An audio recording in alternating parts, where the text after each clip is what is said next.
Hi everyone, I'm John from Certik.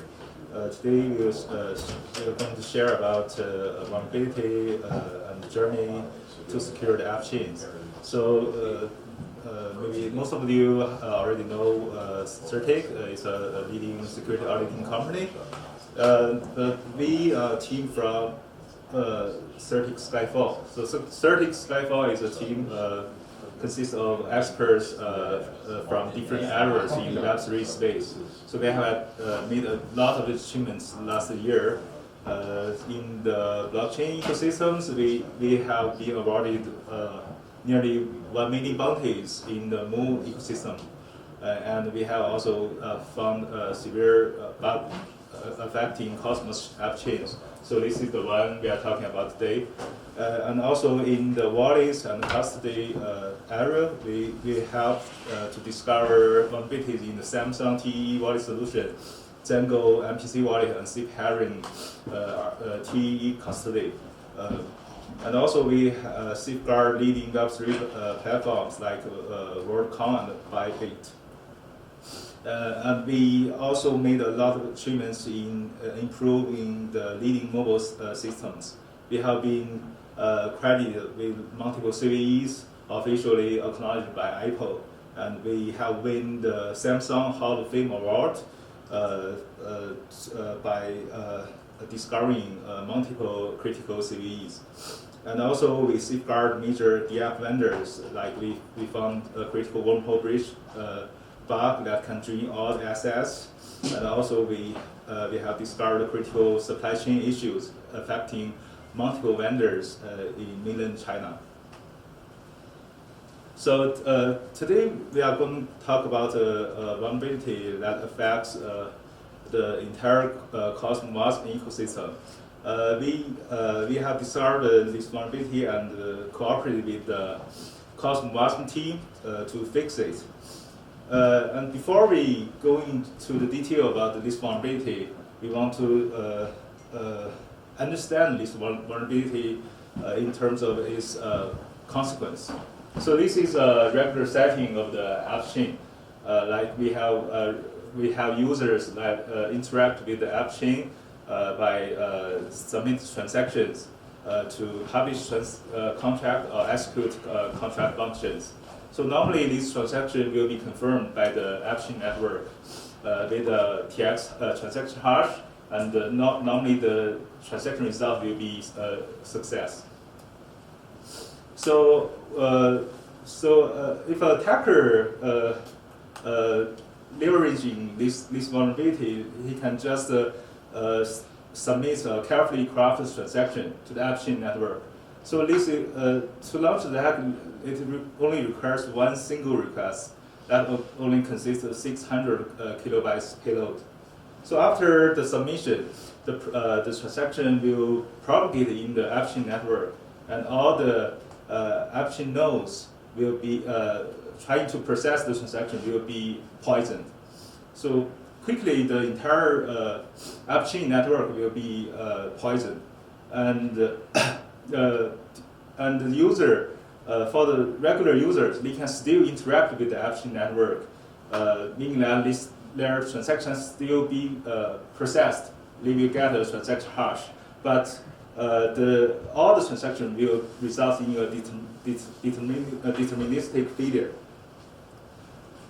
So this is such kind of attack can be categorized into one category called the chain outage attack. This is a really serious threat to Web3, because during the past years we have seen many blockchain networks suffering from such chain outage. So the consequence is severe, because once the chain is out, there's an outage on the chain, all the DApps are suspended, and the suspended DApp will also lead to financial loss. This can be compared with how Web2 services experience disruptions during the AWS outage. So there are many kinds of chain outage attacks. So our spectral team, we focus on the ones that has the critical consequences. So if you look at the unified vulnerabilities classification system, so for those vulnerabilities that causing a network not being able to confirm new transactions, also called total network shutdown, deserves critical severity. So based on our experiences with different vendors, we summarize the criteria of a critical chain outage attack. It should be having the low attacking cost with a high impact. By the high impact, I mean it has a side effect to the entire network. And also means that this kind of attack cannot be recovered unless a patch is applied. So as we have discovered many different types of the chain outage vulnerabilities that has the critical severity. So last year we have discovered the hamster wheel vulnerability that in the SUI blockchain. We can introduce an infinity loop with one single request in the entire SUI network. The transaction can be received but unable to be processed due to this infinity loop. And also, this time the Cosmos bug is slightly different between the previous one. We're still using a single request to poison the entire network, but now the network is alive. Transactions can still be received and processed, but the result will be failure. So this kind of live but determined failure behavior shows that this is another type of chain outage. So if we go in a little deeper about this vulnerability, the transaction we carefully built is targeting for the virtual machine in the Cosmos node. So we don't targeting the tenant part, so the transaction can be successfully propagated in the network. So if we look deeper into the virtual machine instance in a running node, it consists of three parts. One is the VM wrapper, which is written in Golang, and one is the VM implementation, which is written in Rust. And there's also a FFI layer that bridge the two components. So what our malicious payload does is that we can trigger some panics inside the Rust implementation. So the Rust VM implementation exports several operation primitives like storing a payload, executing a payload. So for each operation, there's a logic that you first have to acquire a mutex of the cache, of the code cache. Then after you got the mutex, you holding it, and then it launch a Wasmer engine. For example, if we want to storing a contract inside inside the node, we first like to acquire the cache mutex, and then we launch a Wasmer engine to compile the code. Then we write the compiled results into the cache, and the cache will automatically propagate to the database. So our malicious payload is able to triggering panic inside the Wasmer engine. Then if this panic triggers, remember that we are holding the mutex of the cache, right? So if there is a panic while you are holding the mutex will be poisoned. It will be turned into a poison state, and also the panic will be propagated to the FFI layer. The FFI layer has an interesting property that it catches all the panics inside the Rust implementation. So the benefit is that the entire process cannot be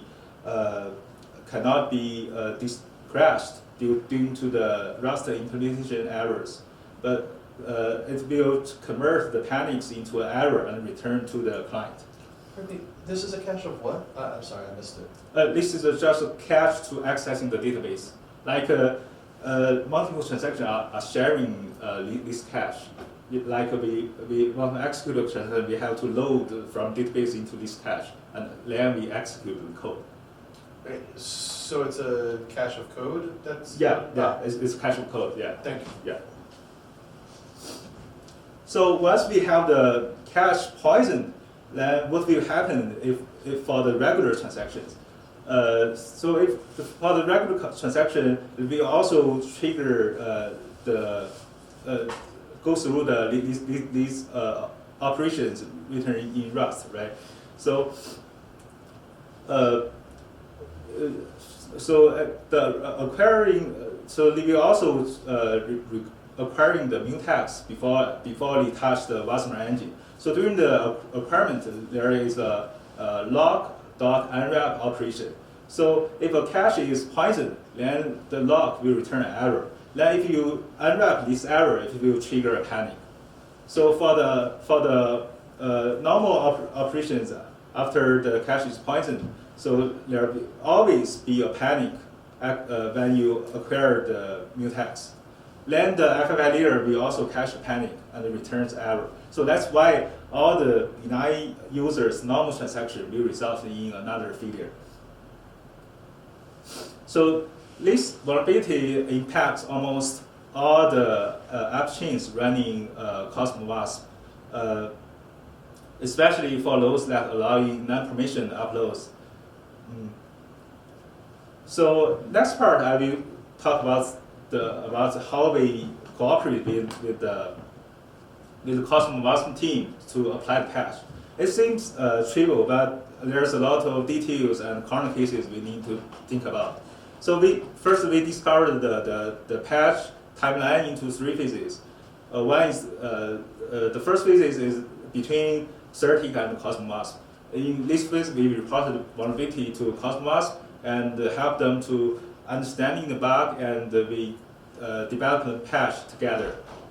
And later, we have to announce we have to coordinate all the downstream app chains that there will be a patch released, and this is called the patch coordinating phase.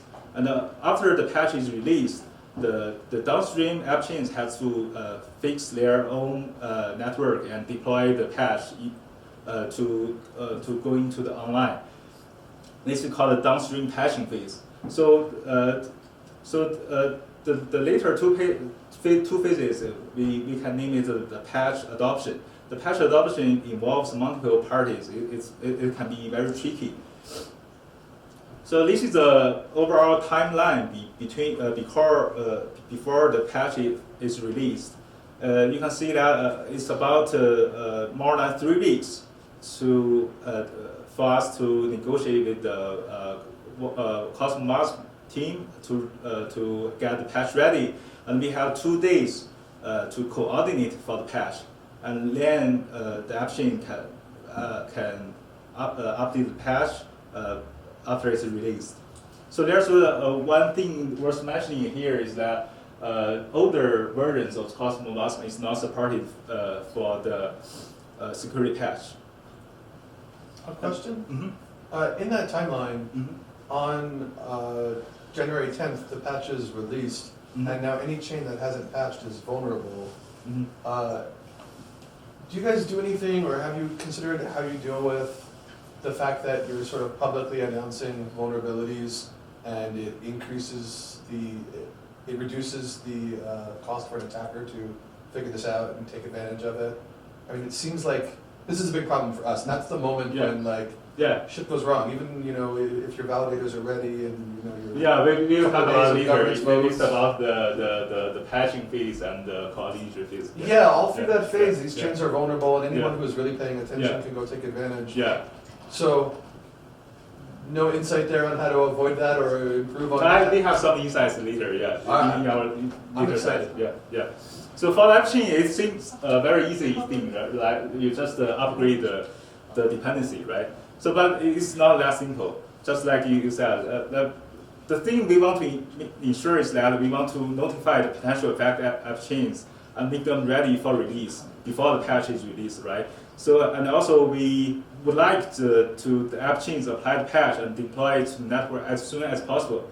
The ideal case is that once the patch is released, all the app chains instantly got updated, right? But this is definitely not the case in the real world. And also we have to consider risk.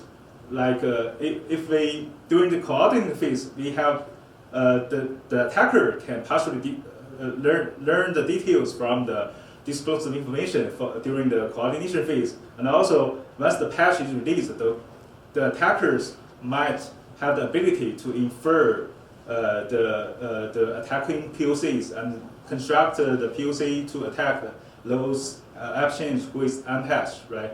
So such case, such incidents happens before last year for the wormhole project. Their security flaw was fixed, but seemingly not applied to the live application because it was hacked. So this cost about $3 million loss. So this reveals the challenges from both the Cosmos vendor part and also us Certik, the white hat. So firstly, we need to trade off. So what kind of information should be disclosed? We have to balance that. On one hand, we want to raise the awareness of the app chains, and also we want to reduce the exploit risks by keeping the vulnerability detail confidential. And also, we are struggling like who should be targeted for the disclosure. Because there are many downstream dependencies depends on the Cosmos WASP, and most of them are inactive. And you can see that it's over 100 projects have it as the dependence. And also about another thing we are struggling is about how to reach out to the potential victims. We have so many projects might have been affected, but how do we reach out? One way is we can individually do the private notification through the security contact. But unlikely, many projects doesn't have a security contact in their GitHub page. And also, most of the projects don't have bug bounty programs. And we can only notify those that with the email and the Telegram info. And also, another thing is that we may probably make a public announcement, but we cannot guarantee the delivery, right? So what the Cosmos team does, they do both. First, they have a mechanism called the adversary gate. So the idea is that app chains can subscribe to this adversary gate, and those subscribers in this list will be notified for the security event. It will be directly contact. So currently there are 17 app chains in the notification list. Now part of that, the Cosmos team also did make a public notification to the in the Cosmos Hub forum. So this is a very good template, like for the notification. So they first disclose the time slot for the scheduled patch, and also they describe the impact app chain, which feature will be impacted, and also they also noted like which version is supported for the patch and how to patch. So given these informations, they are trying to balance the information being disclosed versus the importance of the security patch. And also, apart from what Cosmos does, we Certik has also gave some complementary efforts. Apart from the adversary subscribers, we notify, we search in our Certik customers list to looking for potential victims. And we also supplied some high TVL projects that might be affected as the supplements. So we help to build a longer list for the potential victims, and we also send this email to them. We citing the release announcement, and we have the action required taken to suggest to the Appchain. And also, what we does beyond the Cosmos team, that we try to monitoring how Appchains updates their apply this patch based on their GitHub activities in our extended list. So this is the patch adoption timeline overview observed by us. So we can see from figure that only 4 projects can have an instantly patch within 3 hours, and most projects have the patch ready within 48 hours. So this leaves a attacking window for the attackers, right? So if the patch is fully announced, an attacker can learn everything from the patch, and they can attack the Appchains not apply the patch. But luckily we didn't heard about any Appchain is being attacked in this particular case. And also we observed that there's some different patch adoption approaches across these monitored projects. Ideally, I think the commonly practice is about we should patch the default branch to make our development branch safe, and also we should make release a new version indicating that the Appchain has a new binary or source code should be deployed to the runtime, and should be notified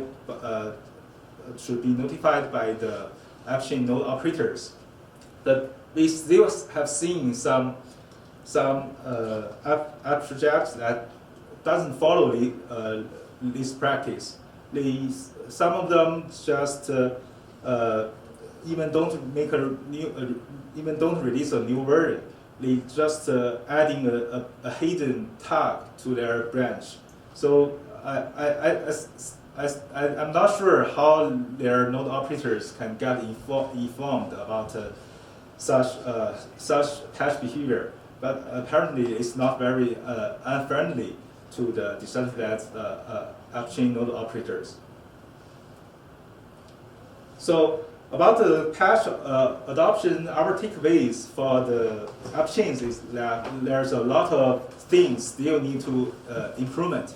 First, I think for the Appchain, you should leave context and substrate for security related incidents. And also, we should keep updated for the upstream dependency, because old versions might not be supported for security patch.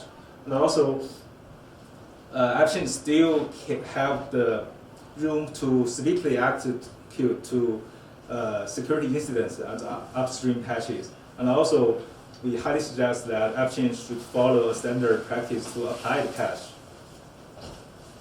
So this is almost the end of my talk. So our summary is that the chain altitude attack is a serious threat in Web3, and especially the critical ones that making the entire network incapable of confirming new transactions. So, and also the supply chain security patch is still challenging, requiring the entire system's strong efforts to coordinate and take actions. Our common goal is that we should reduce the time window for potential exploit risk before the security patch is adopted. Even though we cannot eliminate it, but we still can reduce the time window. So finally, we thank to all the contributors for during the patch process to enhance the Cosmos ecosystem security. So this is the end of my talk, and next I will hand over the screen to my colleagues. Yeah.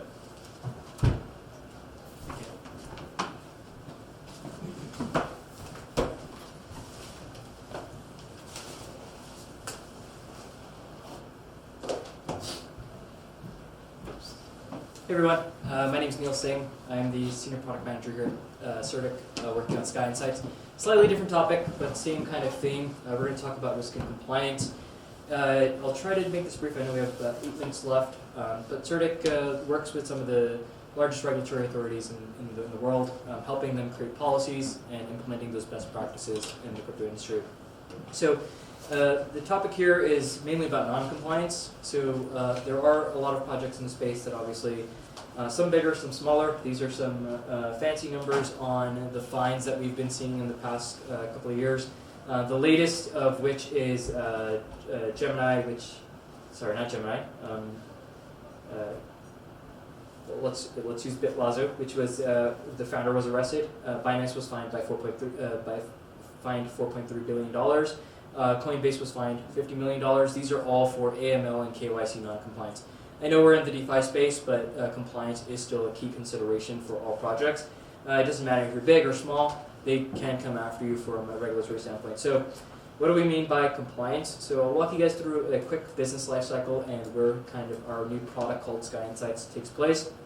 So from the end-to-end standpoint, onboarding is your first point of interest, right? When you're bringing on a new client, whether it's a wallet, whether it's a person to an exchange. Some organizations do collect KYC, some do not. But what we need to be doing as an industry is looking at those wallets, identifying the risks associated with those wallets, specifically as they relate to illicit categories, such as sanctions exposure, money laundering, terrorist financing, CSAM. So there's about 80 plus different categories. What Sky Insights does is it actually screens those wallets, it looks for those vulnerabilities and those risks, and it identifies those risks as you're onboarding clients. So once you've onboarded the client, they are obviously performing transactions. So that's where our Know Your Transaction piece comes in. So this is real-time monitoring. Anytime a client performs a transaction, you're preventing them from actually sending funds, or you're actually reviewing the amount of illicit activity that is happening on those specific transactions. This can be in the form of, again, of alerts that you receive from the rules engine that you build out. The rules are essentially part of the case management component, which every crypto company should have. Case management is required, especially for operating in jurisdictions like the US. So you need to be looking at those transactions and escalating those to organizations like FinCEN. So FinCEN does require that you report any type of sanctions exposure, even if it's $1 single. So that I know most people aren't aware of that, but if you're operating as a money services business, you need to have compliance in place, and Sky Insights is one of the tools that you can use to perform that transaction monitoring. And then finally, you have the audits. So once you realize that funds have been moved to something that is less than ideal, you need to be able to trace those. You need to be able to create reports and send those reports almost on a weekly basis to the regulatory authority that you're located or that you report to. So it depends on your jurisdiction. So key challenges that we've seen in compliance, obviously, it's really high cost. It's a pain in the butt. It's usually the last thing that anybody wants to really invest in. Lack of automation.